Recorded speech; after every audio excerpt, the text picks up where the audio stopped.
Има една национална научна програма, която тази година ще завърши, където са включени 10 университета и института, включително института по отбрана, които наистина имат капацитет, имат познание, имат учени, които да работят в тази област.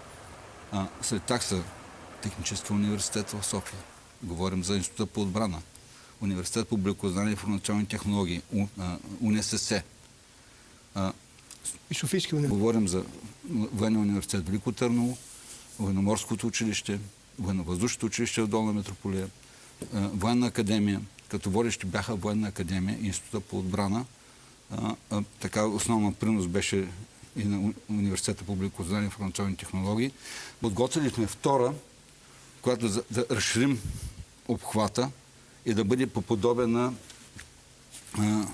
програмата на НАТО Science for Peace, за да бъде адекватни и да се използва целият научен потенциал на страната, защото този потенциал не е средоточен в Министерството на отбраната, не е средоточен само там, в Института по отбрана, в военните училища и академии.